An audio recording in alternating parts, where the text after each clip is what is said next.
Assalamualaikum warahmatullahi wabarakatuh.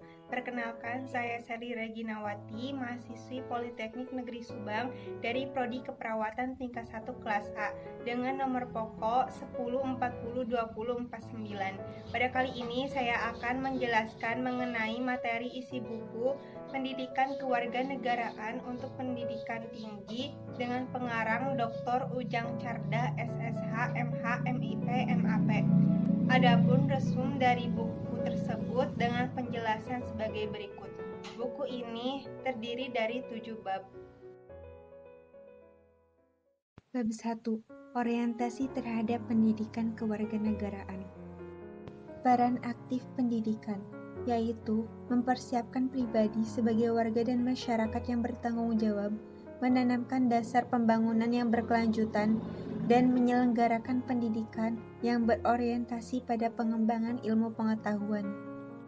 Pendidikan kewarganegaraan adalah sistem pendidikan yang menjamin peningkatan mutu serta relevansi dan efisiensi manajemen pendidikan untuk menghadapi tantangan dan tuntutan perubahan kehidupan lokal, nasional, dan global, sehingga pendidikan dapat terencana, terarah, dan berkesinambungan. 3 landasan pendidikan kewarganegaraan. Ilmiah. Pendidikan kewarganegaraan yang bersifat interdisipliner atau antar bidang. Hukum. Terdapat dalam Undang-Undang Dasar 1945. Dan historis. Perubahan nama atau istilah pendidikan kewarganegaraan. Nilai dasar Pancasila harus dijadikan pedoman dan sumber orientasi pengembangan. Bab 2. Memahami identitas nasional sebagai karakter bangsa Indonesia. Nenek moyang bangsa Indonesia berasal dari Asia Tengah, yaitu tahun 200 sebelum Masehi sampai 500 sebelum Masehi. Dengan bercirikan kedatangan bangsa Proto-Melayu, Detro-Melayu, dan primitif. Istilah Indonesia berasal dari kata Indus yang berarti Hindia dan Nesos yang berarti pulau, dan Nesioi berarti pulau-pulau. Indonesia berarti pulau-pulau Hindia, Nusantara berarti rangkaian pulau-pulau. Identitas nasional adalah jati diri nasional bangsa Indonesia. Faktor pembentuk identitas nasional yaitu primordial, sakral, tokoh, kesediaan bersatu dalam perbedaan, sejarah, perkembangan ekonomi, dan kelembagaan. Pancasila sebagai jiwa bangsa Indonesia, kepribadian bangsa Indonesia, pandangan hidup bangsa Indonesia, ideologi bangsa dan negara Indonesia, dasar negara Republik Indonesia, sumber dari segala sumber hukum atau sumber tertib hukum, perjanjian luhur bangsa Indonesia pada waktu mendirikan negara, cita-cita dan tujuan bangsa Indonesia, dan sebagai falsafah hidup mempersatukan bangsa Indonesia. Semboyan Bhinneka Tunggal Ika sebagai identitas nasional bangsa Indonesia, yaitu sebagai modal bersatu sekaligus sebagai tantangan bangsa Indonesia, baik kini maupun masa mendatang. Sebagai identitas keragaman Indonesia, kesamaan pemahaman keragaman budaya, serta upaya mewujudkan cita-cita pembangunan dengan keragaman akan menunjang kesatuan bangsa. Bab 3. Memahami Pancasila sebagai ideologi bangsa dan negara. Ideologi berasal dari kata ide, berarti gagasan atau konsep, dan logos yang berarti ilmu. Ideologi adalah kumpulan gagasan, ide, keyakinan, kepercayaan menyeluruh, dan sistematik menyangkut bidang politik, sosial, budaya, dan keagamaan. Ideologi bagi bangsa Indonesia mampu menumpang aspirasi pendukungnya untuk mencapai tujuan dalam bermasyarakat, berbangsa, dan bernegara. Macam-macam ideologi: Pancasila, liberalisme, konservatif, sosialisme, komunisme, dan fasisme. Adanya pokok perkara, penempatan Pancasila sebagai 4 pilar berbangsa dan bernegara mensejajarkan kekeliruan fundamental dan fatal sebab Pancasila adalah rujukan utama aspek kehidupan dan sumber hukum. Bab 4. Memahami negara, konstitusi, dan warga negara. Negara berasal dari kata status atau statum, yaitu istilah abstrak menunjukkan keadaan tegak dan tetap atau sesuatu yang memiliki sifat tegak dan tetap. Hakikat negara, yaitu organisasi melaksanakan kegiatan bertalian dengan pelaksanaan kekuasaan badan-badan negara atau administrasi negara untuk mencapai tujuan negara. Bentuk-bentuk negara, kesatuan, dan serikat.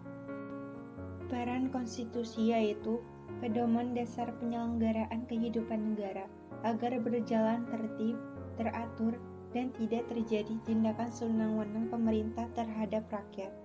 Warga negara, terjemahan dari kata citizens dari bahasa Inggris, yang berarti warga negara, petunjuk sebuah kota, sesama warga negara, sesama penduduk, orang setanah air, bawahan atau kaula.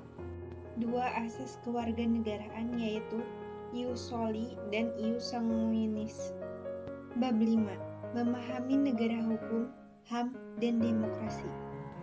Negara hukum atau rule of law, istilah yang muncul pada abad ke-19. Kewenangan negara hukum di Indonesia menentukan arah berbagai bidang kehidupan bangsa. Dalam keikutsertaan menentukan arah kebijakan kehidupan bangsa, terutama di bidang ekonomi, mengukur dan mengarahkan kegiatan memenuhi hak warga negara. HAM atau hak asasi manusia adalah hak dasar yang melekat secara inner dalam diri manusia, bukan diada-adakan. Macam-macam HAM: hak hidup, berbicara dan menyampaikan pendapat, kebebasan berkumpul, turut serta dalam pemerintahan, melanjutkan keturunan, mendapatkan kesejahteraan, memperoleh keadilan dan rasa aman, beragama dan menjalankan ibadah, dan hak kedudukan sama di hadapan hukum. Hakikat demokrasi Indonesia adalah sarana atau alat bangsa Indonesia untuk mencapai tujuan bangsa, dirumuskan dalam pembukaan Undang-Undang Dasar 1945. Bab 6. Memahami wawasan Nusantara sebagai wawasan nasional Indonesia. Wawasan Nusantara adalah cara pandang bangsa Indonesia tentang diri sendiri dan lingkungan berdasarkan Pancasila dan Undang-Undang Dasar 1945. Sesuai dengan geografi wilayah Nusantara, menjiwai kehidupan bangsa, mencapai tujuan dan cita-cita nasional. Landasan ideal adalah Pancasila. Landasan konsepsional adalah Undang-Undang Dasar 1945.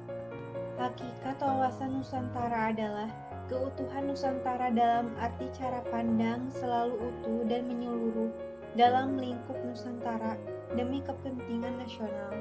Asas wawasan Nusantara adalah kepentingan bersama, keadilan, kejujuran, solidaritas, kerjasama, dan kesetiaan. Kedudukan wawasan Nusantara adalah Pancasila sebagai falsafah, Undang-Undang Dasar 1945 sebagai landasan konstitusional, wawasan Nusantara sebagai visi nasional, ketahanan nasional sebagai konsepsi nasional, dan rencana pembangunan sebagai politik dan strategi nasional. Fungsi wawasan Nusantara yaitu pedoman, motivasi, dorongan menentukan kebijaksanaan, keputusan, tindakan dan perbuatan bagi penyelenggaraan negara tingkat pusat dan daerah. Tujuan wawasan Nusantara adalah mewujudkan nasionalisme tinggi di segala aspek kehidupan rakyat Indonesia, mengutamakan kepentingan individu, kelompok, golongan, suku bangsa atau daerah. Bab 7. Memahami ketahanan nasional dan integrasi nasional. Pengaruh ketahanan nasional, pengaruh HAM, demokrasi, lingkungan hidup, dan pengaruh aspek ketahanan nasional terhadap kehidupan bangsa dan negara. Integrasi nasional adalah upaya menyatukan seluruh unsur bangsa dengan pemerintah dan wilayah.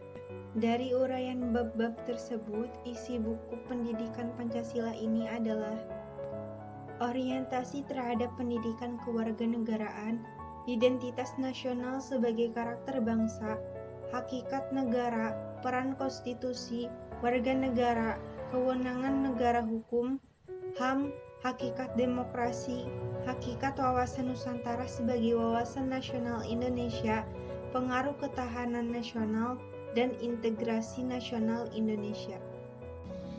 Demikian resum buku ini saya buat untuk mata kuliah Pendidikan Pancasila. Wassalamualaikum warahmatullahi wabarakatuh.